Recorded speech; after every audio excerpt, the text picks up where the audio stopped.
Happy Arvo. Hello. How you guys doing? So I was trying to find a video about gun control in Australia, and I stumbled across this short one. It's only 2 minutes long, but I can't help but want to watch it.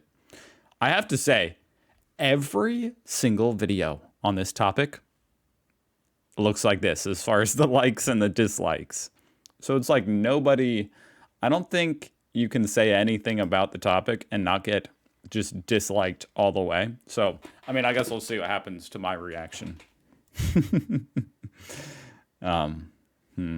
Yeah, we'll see. Okay, Australia tried gun control. Here's what happened. Really enticing title to me. What happened? On the island of Tasmania, the worst massacre in Australian history is finally over. The Port Arthur massacre, is that right? Yes. At least 34 people were killed and 4 others critically wounded. Armed with 2 rifles. Damn, I need to know more about, I know I'm about to learn something, but this is only a 2-minute long video. I need to learn more about this incident because, wow, this is horrifying. This is absolutely horrifying. An AR-15 and a 308 FN. Martin And that's more of like a hunting rifle. He probably didn't use that one much, huh? God, it's horrible. Martin Bryant made his way through Port Arthur Historic Site, killing 35 people and injuring a further 23. Like, why did he... What is Port Arthur as a historic site? I need to, I don't know.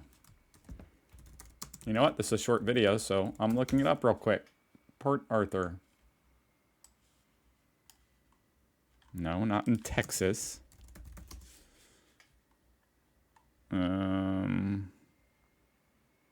Village and historic site in southern Tasmania, sitting on the Tasman Peninsula, 19th century penal settlement, and is now an open-air museum. So a penal settlement, is that where prisoners are sent? Like exiled to? That's insane. Is that what that means? It's beautiful. So why would you go here and commit this atrocity? I don't get it. Oh, I should have clicked that one. Or, I don't know which one I should click. History. Guys, I just wanted to see like a quick overview of what this is. Small timber station, 1830. Shipbuilding was introduced on a large scale to Port Arthur as a way of providing selected convicts with a useful skill they could take with them. Okay. 1853 cessation of transportation resulted in fewer transportees arriving at the station. All right. Well, this sure is a random. Seemingly, I don't know why you would go here to commit this atrocity, but okay. Just 12 Maybe it was just random, just where people were, maybe. days later, the then Prime Minister John Howard pushed through a sweeping set of gun regulations. After 12 days? Wow. Despite a lack of support from his rural constituency. Within a month, the government passed the National Firearms Agreement, transforming gun legislation in the country. Was this the buyback? Certain semi-automatics and self-loading rifles and shotguns were banned. New licensing requirements were adopted, and a national firearms registry was established. The law says Australians need a genuine reason for Wow, a national registry. That is like a huge no-no here in America, at least among people like Second Amendment advocates. You know what I mean? The registry.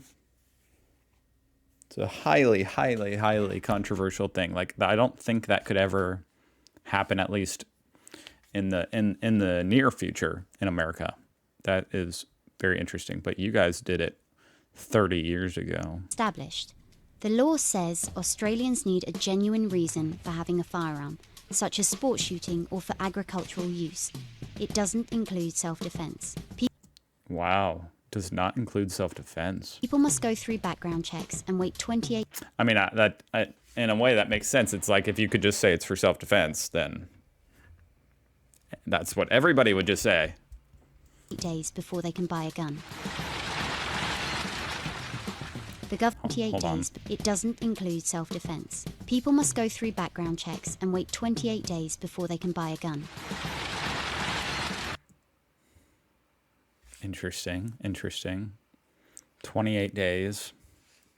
I'm not sure what the idea is there. Is it to prevent people from having like a rash decision? Or is it just being processed for that long, for 28 days? Or is it seems like it's to stop people from being able to just acquire a gun and go do something real quick.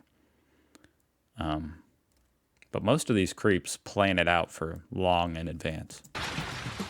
The government also spent $375 million to buy back 640,000 civilian-owned guns and then destroyed them. That's insane. Look at that footage. And wait 28 days before they can buy a gun. So was it a mandatory buyback? If you had a certain type of gun, did you have to sell it back to the government? The government also spent wow. $375 million to buy back 640,000 civilian-owned guns and then destroyed them. 640,000. I wonder how many there were. After the gun law reform, Here in America, if you destroyed 600,000, that's not even a dent. There's over 300 million, which is crazy to say. That would be less than 0.5%. the total number of homicides involving a firearm decreased by half. The total number... Okay. It took a while to decrease by half, though. I was going to say, that's good data. Like, that's good to see. But, I mean, you can see it's on the way down. But isn't homicide in general on the way down? Or it was up until, like, the pandemic or something. I'm pretty sure. You know what? Instead of just talking out of my butt, let me look something up. Homicide. Graph. I'll just do the USA. Oh, I guess I should look up Australia. Hold on, let me get these graphs together.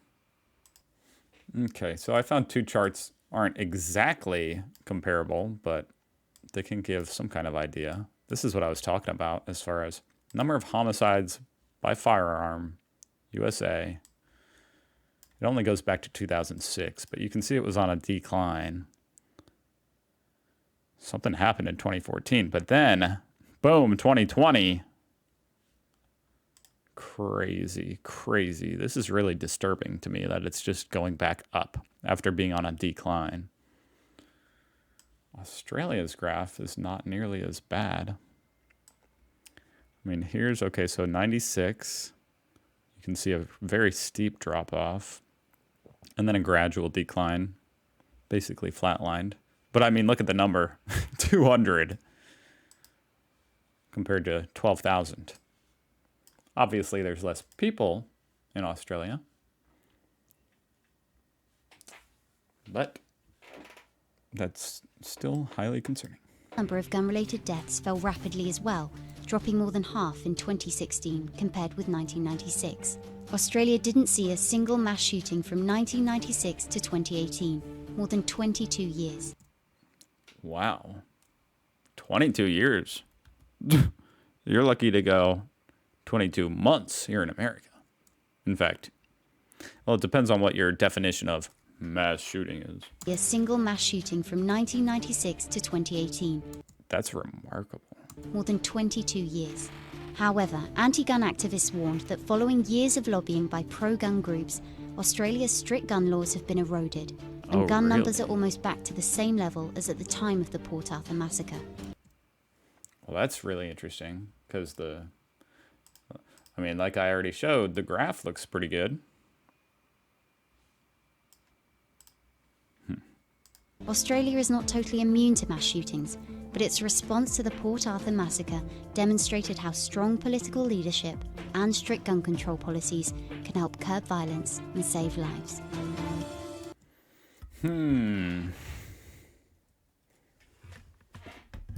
What a Touchy subject, huh? People feel very strongly on both ends of this subject. I'm always trying to just kind of figure out how I feel exactly about it. I can see the nuance on both sides. I'm curious to see some of these comments because this video is very disliked. The gun-related suicide rate went down, and they use that as an example for the homicide rate because it's technically... What?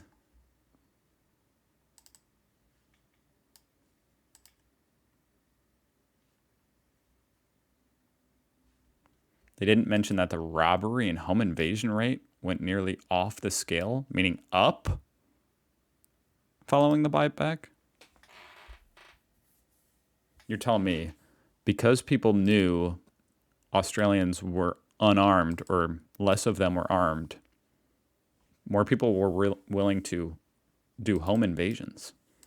That's terrifying if that's true.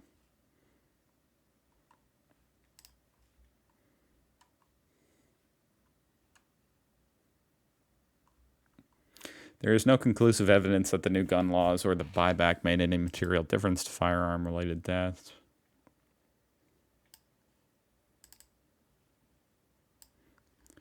Firearm-related deaths have been falling since 1969. So, yeah, they're just saying you can't necessarily attribute that decrease to the buyback. I mean, it makes logical sense that if you have less guns, that there would probably be less incidents. You would assume that must have some kind of effect. But it could also be unintuitive, like what this guy said, where maybe more people invade homes and have unintended consequences like that.